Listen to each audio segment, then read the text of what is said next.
Hello new moms, ఈ వీడియోలో 6 to 12 months baby morning breakfast recipe చూద్దాం. ఇలా ఓట్స్తో పౌడర్ చేసి పెట్టుకుంటే 1 month వరకు స్టోర్ చేసుకోవచ్చు. మార్నింగ్ బేబీస్కి ఏం పెట్టాలి అని టెన్షన్ తీసుకోకుండా ఈజీగా చేసుకునే బ్రేక్ఫాస్ట్ రెసిపీ ఇది. ఫస్ట్లీ ఒక ప్యాన్లో ఓట్స్ని తీసుకోవాలి. మీరు ఎంత క్వాంటిటీలో చేసుకోవాలనుకుంటే అన్ని ఓట్స్ వేసుకోండి. నేను 250 to 300 grams తీసుకుంటున్నా. ఓట్స్ వల్ల బేబీస్కి చాలా హెల్త్ బెనిఫిట్స్ ఉన్నాయి. పిల్లలు వెయిట్ గెయిన్ అవుతారు, మంచి గ్రోత్ అండ్ డెవలప్మెంట్ ఉంటుంది.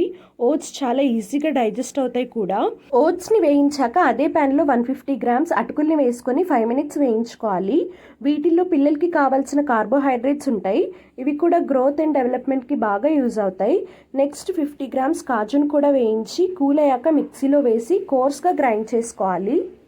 కాజు వల్ల పిల్లలకి మంచి brain development, bone and I health కూడా ఇంప్రూవ్ అవుతాయి. ఇలా పౌడర్ చేసి స్టోర్ చేసుకుంటే 1 month వరకు ఉంటుంది. డైలీ పెట్టచ్చు బ్రేక్ఫాస్ట్ లాగా, లేదా ఆల్టర్నేటివ్ డేస్ అయినా పెట్టచ్చు. ఓట్స్ చాలా మంచిది కాబట్టి. Thanks for watching.